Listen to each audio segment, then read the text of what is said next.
Good evening everyone. Today I am going to explain you the fifth lesson, India and water resources. So the Indian drainage system evolved and are developed and adjusted itself with three geographic units. So Indian drainage system. So the water flows in India. The all water flows all water flows within the India means all rivers within the India we have called as the drainage system of India. So drainage system of India developed or evolved and adjusted itself by three geographic units by three geographical units. Those are Himalaya mountains, Indo-Gangetic plains and peninsular plateau. So these three geographical units are mostly the responsible for the formation of Indian rivers. So based on the origin of these rivers, based on its origin, the drainage system of India was divided into two parts, two categories. One is Himalayan rivers, second one is peninsular rivers.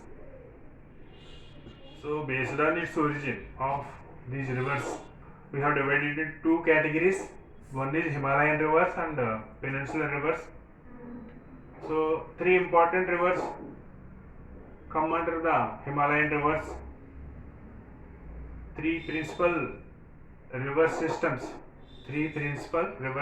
such as the Indus River, Ganga River System, Brahmaputra River System. The three river systems come under the Himalayan rivers. So today we are learning about the Himalayan rivers. So these rivers, we have found the carved out deep V-shaped valleys in Indus and Brahmaputra river system. Within the Indus and Brahmaputra river system, we have found the carved out deep V-shaped valleys. Carved out deep V-shaped valleys we have found in Indus and Brahmaputra river system. So in Himalayan rivers, the first one is Indus River. Indus and its tributaries. The five important tributaries come under the Indus River: Jhelum, Chenab, Ravi, Beas and Satluj.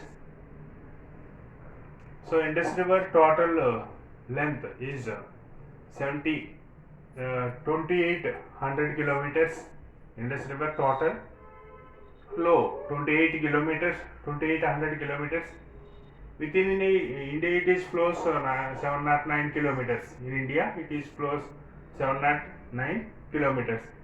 So Ganga River total length 2585 kilometers. Within India it flows 2100 kilometers. Remaining it flows towards the Bangladesh. Brahmaputra river total length 2900 kilometers.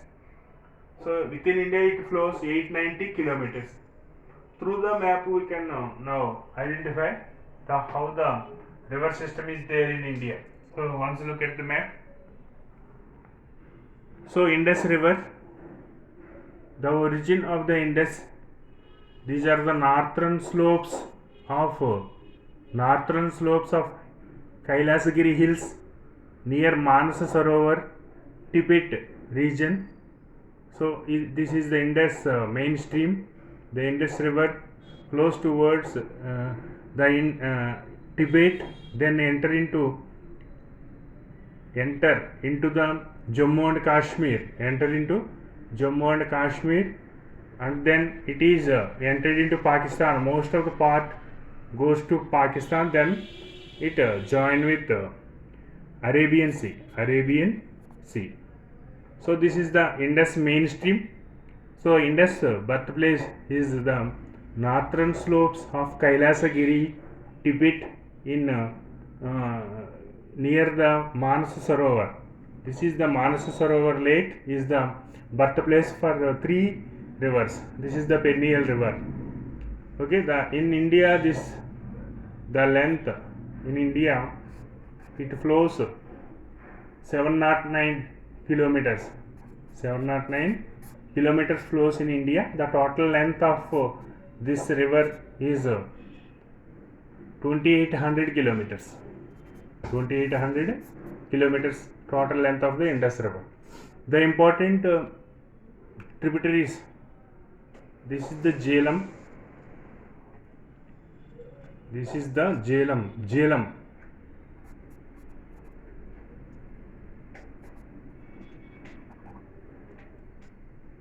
This is the Jhelum and Chenab.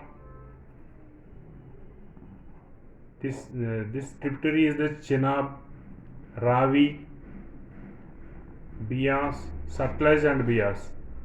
This is the Sutlej river. This is the Sutlej and Beas. This is Beas. So like that, the Indus system is there. Within the Indus, there are 5 important tributaries are there. One is the Jhelum, Chenab, Ravi, Beas and Sutlej. Now we are learning about the Ganga river. There are 2. Ganga river is the twin source. It has, this is the Alaknanda and Bhagirathi. Alaknanda and Bhagirathi. Alaknanda, but this Ganga river is also near, birthplace is near Manas Sarovar. So the Ganga river has had the twin source, Alaknanda and Bhagirathi. These 2 streams join together, and then afterwards we have called as the Ganga river. So Alaknanda, this is the Alaknanda. So the Alaknanda and this one is Bhagirathi is come from the Gangotri glacier. This is the Bhagirathi Gangotri glacier. Alaknanda. Then after these 2 are joined together, that place we have called as the Devaprayag. That place we have called as the Devaprayag.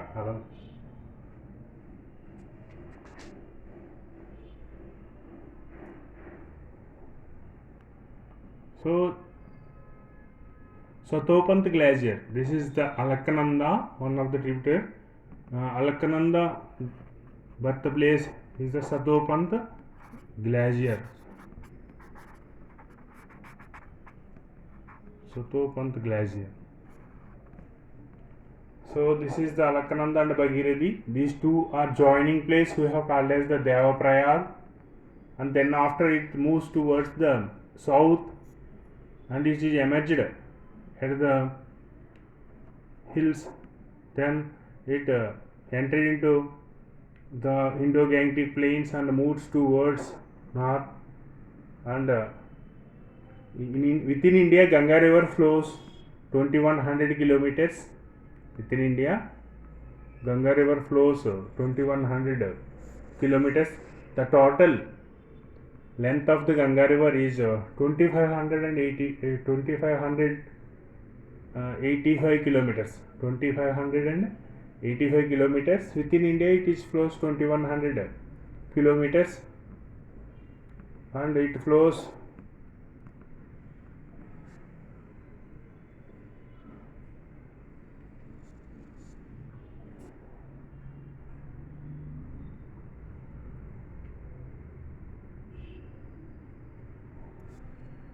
So after these 2 twin sources. These two streams are joined together, and this place, joint place, we have called as Devaprayag. Then after the Haridwar, this after that this is emerged, Ganga river emerged in Haridwar hills, and then entered into the Indo-Gangetic plains and moves towards this place, and the Ganga river enters into Bangladesh. The place we have called as the Farakka. The Ganga river was entered into Bangladesh. At that place we have called as the Farakka. The important tributaries of Ganga river, the peninsular tributaries, means these are moving from south to north, like Chambal, the Yamuna, one of the river. This is Yamuna and Ganga. Next Chambal, Betwa, Sindh, Soni, Damodar river, like the river said. These rivers are flowing from south to north. This is the peninsular rivers flowing from south to north. So some of the Himalayan rivers are flowing from north to south. Those are the Ghaggar and Teesta, Kosi, like that rivers are flowing from the rivers are flowing from north to south. So the another important river is the Brahmaputra river. The Brahmaputra river is the Brahmaputra river birthplace is also the Manasarovar Lake, Gumendang Glacier. Gumendang Glacier is the birthplace. This is also Brahmaputra river is also called as Sangpo. It is entered into Arunachal Pradesh. When it is entered into Arunachal Pradesh, there this is called as the Siang, where the Brahmaputra river enters into the Arunachal Pradesh. There this is called as the Siang. After the Arunachal Pradesh, behind the Arunachal Pradesh, this is called as the Dihang. The important tributaries are Lohit, one of the tributary, and Dibang is another tributary of Brahmaputra river. It flows towards Assam, then entered into Bangladesh. So when it is entered the Bangladesh, this is called as where this is called as Jamuna. The Brahmaputra river was entered and flows in the Bangladesh, where the Brahmaputra river is also called as the Jamuna. So the Ganga river was entered into Bangladesh. At that place we have called as the Farakka. Then Ganga river entered into Bangladesh, and Brahmaputra river and Ganga river both are joined together. At that place we have called as the Padma river. So then after this is joined into Bay of Bengal. So another tributary is there, that is the Meghna. Meghna is also another tributary of the Brahmaputra river. So these two rivers are responsible to form the largest delta, Sundarbans. Sundarbans were formed by the Ganga and Brahmaputra river systems. So these are the important river systems, Himalayan rivers in India. So there are three principal river systems were come under the Himalayan rivers. So one is the Indus river, second one is the Brahmaputra river, third one is the Indus river, Ganga river and Brahmaputra river. So next class we will learn about the peninsular rivers. Thank you, children.